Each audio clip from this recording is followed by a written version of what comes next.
c'est aussi pour ça que je suis là. Bon, j'essaierai de trouver une autre vanne la prochaine fois.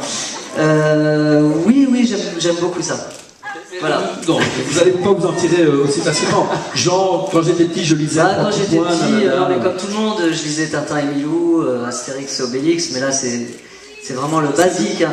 J'adorais Franquin, j'adore Franquin, Gottlieb, mais après là, je suis avec des gens qui sont hyper pointus en BD, donc je reste classique dans mes goûts. Bon, parfait. Alors, qu'est-ce qui vous a plu dans cette adaptation qu'à mon avis, vous ne connaissiez pas avant de commencer? Je ne connaissais pas, parce que en fait, c'est vrai que les amateurs de Ducobu ont entre 10 et 12 ans. Il y en a qui sont un peu plus âgés. Non, je ne suis pas bien vieux, mais je ne connaissais pas vraiment, et je me suis plongé là-dedans pour m'inspirer de Gustave Latouche, donc le professeur, et j'ai adoré. Et je peux vous assurer que le film va être à la hauteur des BD. Est-ce que c'était un rôle difficile? C'est vrai que vous êtes impressionnant en fait. Normalement, je suis à l'aise sur scène, puis là, je sais pas, vous c'est parce que je fais 4 fois. Faites peur en fait. Je fais 4 fois votre poids surtout. C'est pour ça, ouais. Mais je m'habille en noir, si tu veux, comme tous les gros. Oui, d'accord.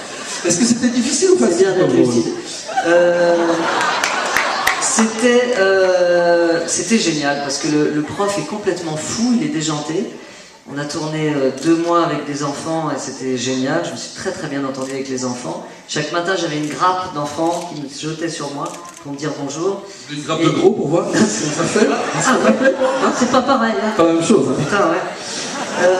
Pardon. Et donc, non, ça s'est très très bien passé. Le résultat vraiment va être extraordinaire. Parfait. Eh bien, vous êtes en tout cas le bienvenu, camarade. Je vous remercie, mon cher. Nous allons ensemble découvrir et rappeler les titres des 20 albums. Attends. Des 20 albums. On va d'abord dire qui était nominé. Oui, non, mais moi je préfère dire celui qui a gagné. Mais ça va aller, oui. Alors, nous avions Akissi, Attaque de chat, Marguerite Aboué, Mathieu Sapin, chez Gallimard. Je crois qu'on va applaudir les 20. On est parti. Les aventures du jeune Jules Verne, tome 1, La porte entre les mondes, Jorge Garcia et Pedro Rodriguez chez Glénat. Basile et Melba, tome 3, Automne, de Mathilde Domecq chez Glénat. Bestiole par Aume et Hubert chez Dargaud. Chambre Noire, tome 1, Olivier Blaise et Guy Dumont chez Vent d'Ouest. Les Chrono Kids, tome 3, Z, Stan et Vince chez Glénat. Cœur de papier, tome 1, Bruno Ella et Giovanni Ragoni chez Soleil.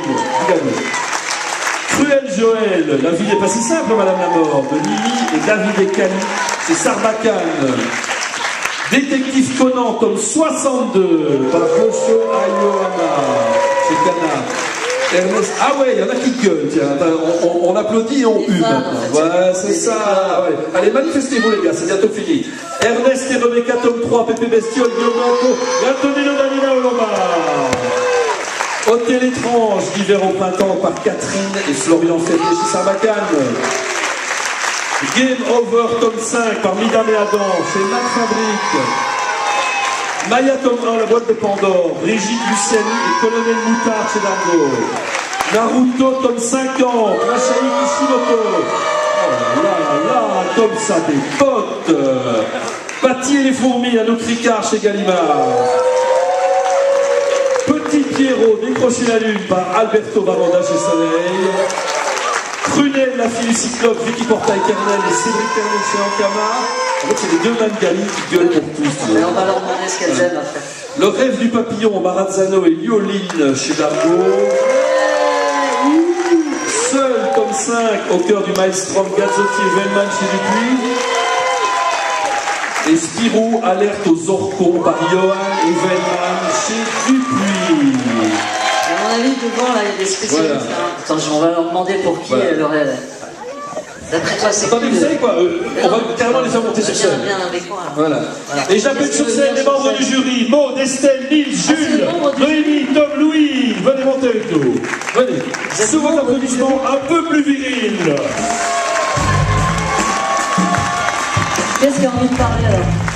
Toi, tu me parlais parce qu'à chaque fois, tu faisais ouh, ah, oui. Vous avez gueulé, mais comme des oufs, quoi. D'après toi, c'est qui? Les Chrono Kids de 3. D'accord. D'après toi, c'est eux qui vont gagner. Ça, c'est parce que t'as regardé dans mon enveloppe? Oh, pardon. Non, alors, et toi, d'après toi? C'est qui ton préféré? Les Chrono Kids. en fait, c'est eux qui ont voté. Ah, j'aurais dû prendre deux. Ah, je me suis trompé. Donc le gagnant est les Chrono Kids. Voilà. Z Stanley, c'est le championnat, les Chrono Kids top 3. Et voilà, boys. Voilà Stanley Vince, mesdames, messieurs, le fauve jeunesse. Et qui veut faire Zep? Tu fais Zep. Je fais Zep. Oh, tu fais Zep aussi? Ouais. Voilà, tu fais Zep et Stan à la fois. Putain, ça va être dur. Voilà, le nouveau duo Zep et Stan. Alors, messieurs, bienvenue sur cette scène internationale en compagnie de ces hommes de goût. Qu'est-ce que je voulais demander, moi? J'ai plus de questions. Ah oui, c'est ça, attends, d'abord, une question pour eux. C'était qui les plus intelligents dans le jury? C'était les garçons ou les filles? Les garçons, hein? On est d'accord quand même. Les garçons. Ah, on est d'accord, hein? Quoi? Bon, je te crois même pas. Alors, tais-toi, toi, t'es qu'une fille. Moi, je voulais savoir, donc le principe de la série, c'est des gamins qui voyagent dans le temps avec un mobile tout pourri. Est-ce qu'il y a une volonté de pédagogie ou pas du tout, c'est juste pour rigoler? Alors, à la base, c'est quand même pour rigoler. Ouais, ok. Et puis, il se trouve que il y a une volonté un peu pédagogique. C'est-à-dire qu'à chaque fois, on essaye de le placer, Zep essaye de le placer dans un contexte. Ouais, donc moi, j'ai du mal avec mon dédoublement. De le placer dans un contexte et évidemment de le détourner. Donc, il y a une part de vrai et puis ça dérape toujours vers la fin. Bon, parfait. Alors, est-ce que c'est pour les repérages, c'est facile pour aller dans toutes les époques? Ah bah oui, Internet. Hein. Internet. Et, voilà. Et puis le téléphone. On a le téléphone. Vous savez le fameux téléphone. Tu peux le montrer, le téléphone pourri qui sert à voyager? Non, on ne veut pas faire du non. Voilà, hop là. Ça, vous avez ça, Grand Prix Fauve Jeunesse Angoulême. C'est formidable. Stan, Vince et Zep, Chrono Kids top 3. C'est le Fauve Jeunesse de cette année. Bien. Je vais demander à tous les lauréats de remonter sur scène pour la photo de famille finale. Parce que oui, c'est terminé. Donc restez avec nous pour la photo, ça leur fera plaisir. Oui, mais oui, je donne. Alors, on va demander à tous les lauréats de remonter sur scène pour la photo finale. Et les jurys, allez, venez tous, vous allez voir.